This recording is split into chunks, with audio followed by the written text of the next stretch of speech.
Before we start, guys, please make sure you stay until the end. If you make one common mistake, you may end up spending, guys, thousands of dollars in repairs. Stay with us, we'll explain what it is.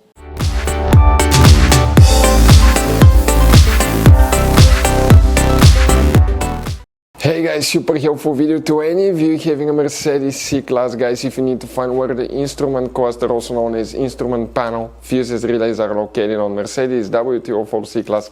Stay with us, we'll explain that in this video today. If you have problems with the instrument cluster not working correctly, do not waste money on parts, diagnosing, replacing, programming it, because it could be simple fix. We'll talk about that. In addition, guys, if you need to buy replacement parts and tools at a good price, quick shipping, we'll share the information in the description of the video below for your convenience. So let's start on it now.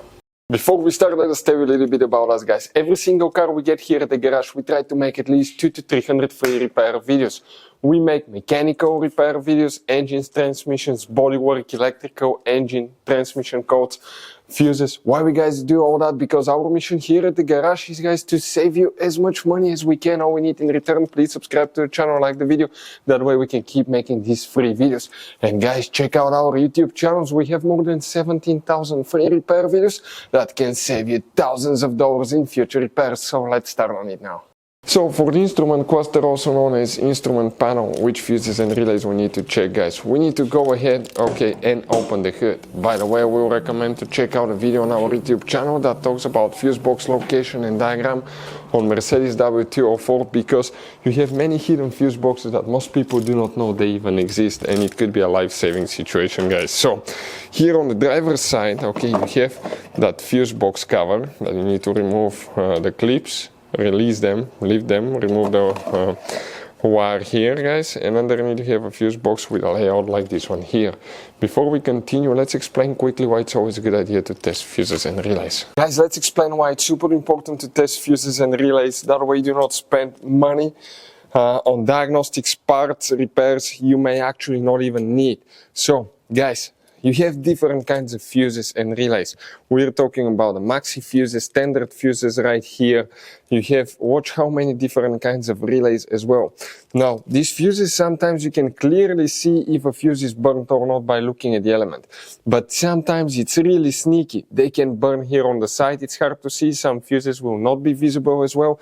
And we had people that will spend thousands of dollars in repairs, replacing modules, even engine computers, when all they had to do, they assumed they had a good fuse. They pulled it out, they saw it, and they assumed it was good. But guys, you can easily test these fuses, and on some of these, most of them, they have even the terminals on top that allows you to check them with a voltmeter and find out if it's good or bad. You see, that's a good fuse.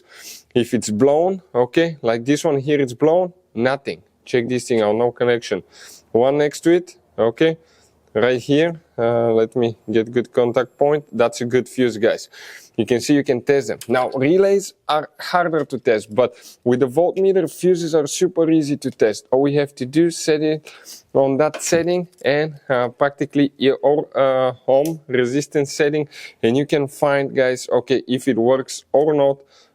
For instance, that one was the good fuse. You can see it's going to go down to 0 ohms resistance, or you can go ahead, remove it, and test it the same way, guys. It should have 0 ohm resistance. Now, relays, guys, are a little bit more complicated, but it's doable. It will take you a minute or two to find out how to do that. Now, we'll put, guys, links to a video that will explain how to test relays, how to test fuses, which battery terminal you need to reconnect and disconnect first if you're doing repairs, because that can cause modules to burn as well, and that can cost you thousands of dollars in repair. Check out the videos, they will be in the description of the video below. So let's start on it now.